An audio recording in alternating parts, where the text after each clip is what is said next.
Gift পেতে যেমন ভাল লাগে তেমনি গিফট দিতেও ভাল লাগে, আর কেউ গিফট পাচ্ছে এটা দেখে তো আরও ভীষণ ভাল লাগে। তো আমরা আজকে একটা গিফট বক্স নিয়ে হাজির হয়ে গেছে। এটা কিন্তু সারপ্রাইজ গিফট বক্স। এখন আনবক্সিং করা হচ্ছে, অনেকটা লেট হচ্ছে কিন্তু খুলতে। তো দেখা যাক গিফট বক্স থেকে কী কী বের হয়। এই যে প্রথমে একটা পলি ব্যাগ থেকে চকলেট বের হলো, সব কিছু এলোমেলো, বেচারা গুছিয়ে দিতে পারেনি। আর ব্যাপার না, আমরা এখন গুছিয়ে নিব। তো এই যে দেখেন চুড়ি, শাড়ি, মেহেদি সব কিছুই আছে, কোপার ফুল সব কিছুই সাথে। ও হ্যাঁ, সাথে কিন্তু ফুলও ছিল, দেখিয়ে দিচ্ছি। এখানে একগুচ্ছ ফুল ছিল। এই যে সব কিছু রেডি।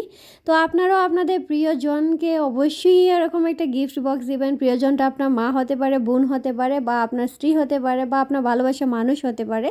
তো আবার কেউ আবার ভাইবেন না গিফটটা আমার, আসলে আমার একটা ছোটো বোনের গিফট। আমি ভিডিও করেছি, ভালো লেগেছে, ও বলেছিল ভিডিও করতে, এর জন্য ভিডিও করেছি। যারা ফেসবুক পেজ থেকে দেখছেন তারা অবশ্যই পেজটিকে ফলো দিয়ে রাখবেন, আর যারা ইউটিউব থেকে দেখছেন তারা অবশ্যই ইউটিউব চ্যানেলটাকে সাবস্ক্রাইব করবেন।